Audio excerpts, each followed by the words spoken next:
여러분 반갑습니다. 2025년 12월 19일 이른 아침 연총 출발하겠습니다. 주는 나의 목자시니 참 은혜로운 찬양입니다. 오늘 이 찬양을 많이 한번 불러보시기 바랍니다. 고백기도 합시다. 항상 기뻐하자, 쉬지 말고 기도하자, 범사에 감사하자. 이는 그리스도 예수 안에서 저와 여러분을 향한 하나님의 뜻입니다. 오늘도 주와 함께 훨훨 날아오르시기 바랍니다. 자, 우리는 지금 계속해서 성탄 메시지를 우리가 묵상하고 있습니다. 성탄 메시지. 그리스도가 오시면 눈이 열리고 자유케 되고 걷게 되고 회복된다, 고쳐주신다. 이 모든 것들을 계속해서 말씀하십니다. 지금도 그 하나님의 능하신 손이 오늘 말씀을 묵상하고 듣는 우리들에게 그대로 이루어질 줄 믿습니다. 모든 병의 의사 되신, 만병의 의사 되신 우리 그리스도 예수 이름 붙들고 하나님께 나아갈 수 있기를 진심으로 바랍니다. 자, 오늘은 히브리서 8장으로 돌아왔습니다. 히브리서 8장 사근에 한번 읽어보겠습니다. 8장 1절. 지금 우리가 하는 말의 요점은 이러한 대제사장이 우리에게 있다는 것이라. 지금 예수님에 관한 이야기를 좀 하고 있습니다. 예수님은 대제사장으로 오셨다. 제사장으로 오셨다는 겁니다. 그러면 하늘에서 지극히 크신 이의 보좌 우편에 앉으셨으니, 하나님 우편에 앉아 계신다 그 말이죠. 성소와 참 장막에서 숨기는 이시라. 성소와 참 장막, 성전이죠, 성전. 그 안에서 숨기신다.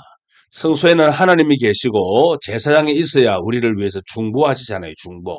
백성은 하나님께 못 나아가니까 참 제사장 되신 예수님께서 우리를 하나님께로 이끌어 가시는 일을 하시는 겁니다.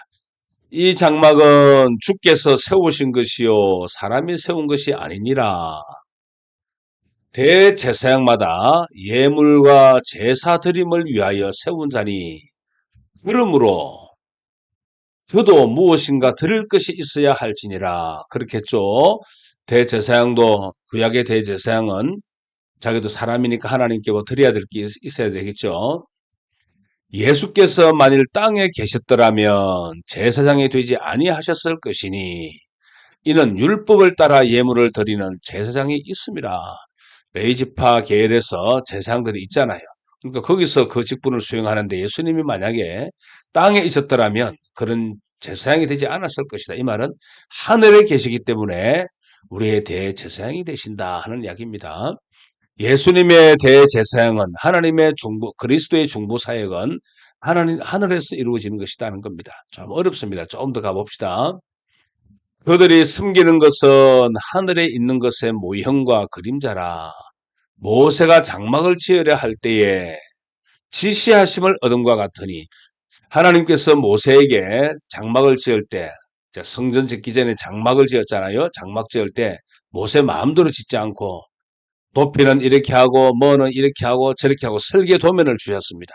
그 설계 도면은 모세가 마음대로 한 것이 아니고 지시하심을 받았다는 겁니다. 그 지시는 하늘에 있는 것의 모형과 그림자이기 때문에 하늘에 있는 것의 그 모형을 따라서 설계 도면을 주었는데, 그것을 따라서 삼가 모든 것을 산에서 내게 보이던 본을 따라 지어라 하셨느니라. 하늘에 있는 성막을 땅에 그대로 옮겨 놓았다는 겁니다. 그러나 이제 그는 더 아름다운 직분을 얻으셨으니 그는 더 좋은 약속으로 세우신 더 좋은 언약의 중보자시라. 이 땅에 있는 제사장들도 언약의 중보자이지만 그보다도 훨씬 더 아름답고 훨씬 더 좋은 약속으로 세우신 더 좋은 언약의 중보자가 그리스도 예수님이시다 하는 겁니다. 자, 좀 더 가보겠습니다. 새벽에 좀 어렵지만 좀 더 가봅시다. 저 첫 언약이 무흠하였더라면 둘째 것을 요구할 일이 없었으려니와. 쉽게 말하면 구약에 있는 제사장들이 섬기고 우리를 위해서 속죄하는 일들에 대해서 좀 부족한 것이 없었더라 그러면 예수님이 이 땅에 오실 이유가 없다는 겁니다. 이 땅에 있는 제사장들도 부족하고 흠이 있고 이렇게 해서 또 완벽한 대제사장이 이 땅에 오셔야 될 필요가 생겼다 하는 겁니다. 구약의 제사장들은 오실 그리스도에 대한 그림자입니다. 그림자. 그들의 잘못을 지적하여 말씀하시되 주께서 이르시되 볼지어다 날이 이르리니 내가 이스라엘 집과 유다 집과 더불어 새 언약을 맺으리라. 새 언약을 맺어서 어떻게 하시죠? 또 주께서 이르시기를 이 언약은 내가 그들의 열조의 손을 잡고 애굽 땅에서 인도하여 내던 날에 그들과 시내산에서 맺은 언약과 같이 아니하도다. 그들은 내 언약 안에 머물러 있지 아니하므로 내가 그들을 돌보지 아니하였노라. 그러니까 구약에 있는 이 백성들과 맺은 언약은 하나님은 약속을 지키려고 하는데 이 언약을 지켜야 될 당사자들인 백성들이 언약을 어기고 배신하고 말씀을 떠나고 성령을 거역하고 하더라는 겁니다. 그래서 언약이 지금 무너질 상황이 된 겁니다. 또 주께서 이르시되 그날 후에 이스라엘 집과 맺을 언약은 이것이니 도무지 안 되더라는 겁니다. 돌판에 생긴 율법 가지고 너희가 이렇게 해야 산다라고 이야기해도 안 되더라는 겁니다. 그래서 우리 하나님께서 특단의 조치를 취합니다. 돌판에 말씀을 새기니까 안 되니까 하나님은 백성을 사랑하시고 백성을 구원하시고 백성을 위한 목자가 되고 싶은데 돌판에 율법을 새기니까 자꾸 돌판을 돌려놓고 돌아서고 배반하고 하더라는 겁니다. 그래서 하나님이 특단의 조치를 취하시는데 어떻게 합니까? 내 법을 어디에 둡니까? 그들의 생각에 두고 그들의 마음에 이것을 기록하리라. 다시는 언약을 떠나가지 못하도록 아예 하나님의 법을 내 생각과 내 마음에 이 하나님의 법은 말씀이잖아요. 말씀은 누굽니까? 그리스도 예수입니다. 예수 그리스도께서 십자가에 죽으시고 부활하시고 하늘로 승천하신 이후에 우리에게 성령을 보내주셔서 이제는 성령이 영원히 우리의 마음속에 내주하고 계시더라 하는 겁니다. 하나님의 법, 하나님의 성령, 하나님의 그리스도 예수의 영을 우리의 생각에 우리의 마음에 아예 들어오게 하셔서 나는 그들에게 영원히 되고 그들은 내게 영원한 백성이 되리라. 할렐루야.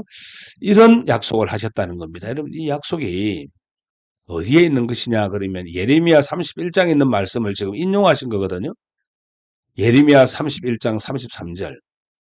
나중에 한번 찾아보세요. 예레미야 31장 33절.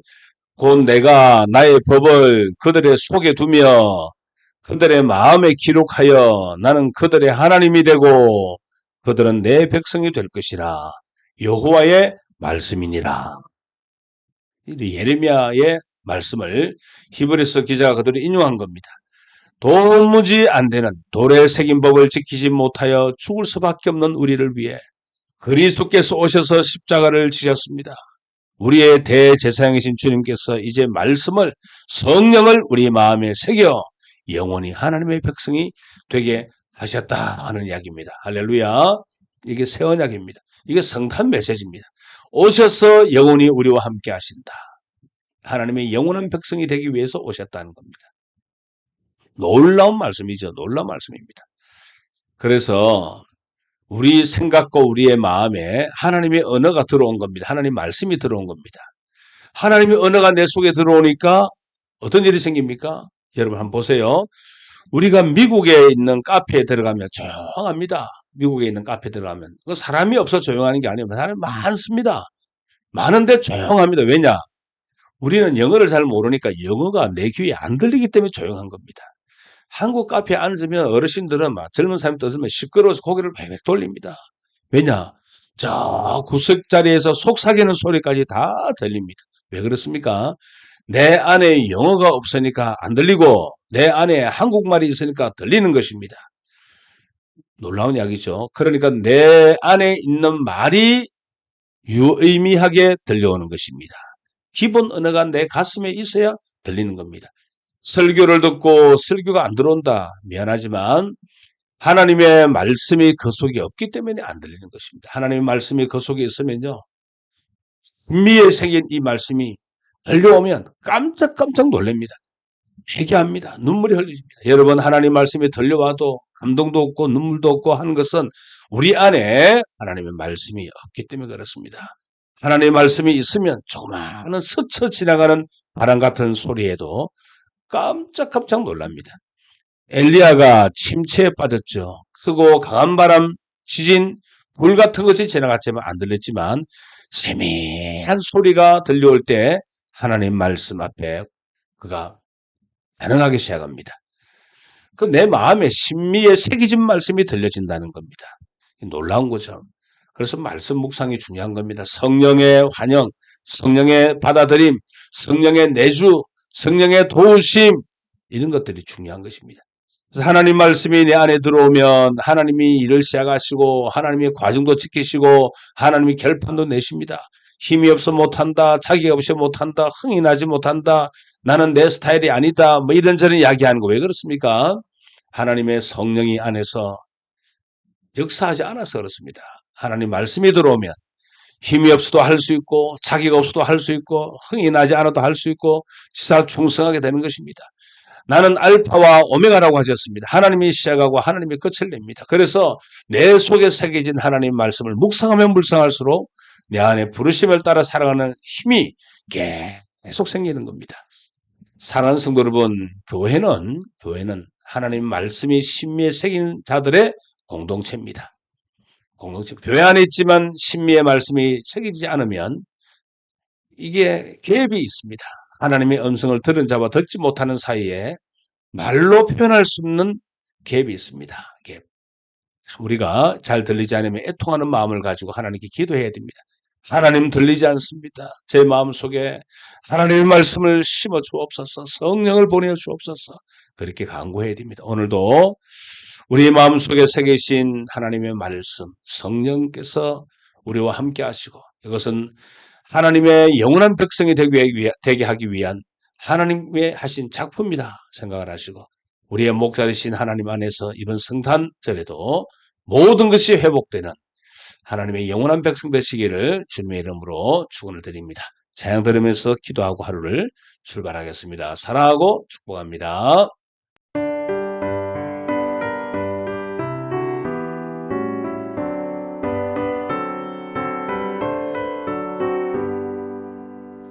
주는 나를 기르시는 목자요 나는 주님의 귀한 어린 양 푸른 풀만 맑으시는 물가로 나를 인도하여 주신다.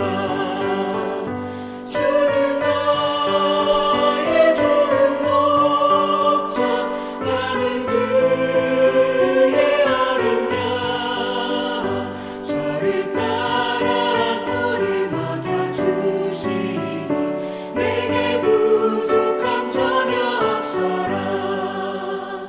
예쁜 새들 노래하는 아침과 너를 비키는 고운 언어네 사랑하는 나의 목자 음성이 나를 언제나 불러주신다. 주는 나의 좋은 목자 나는 그의 어린 양 저를 따라 꼴을 먹여주시니 내게 부족함 전혀 없어라.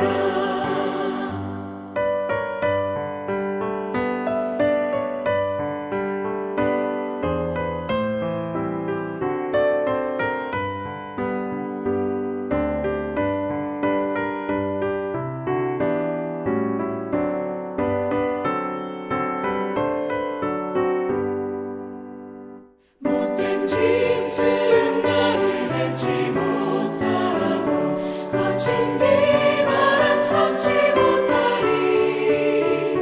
나의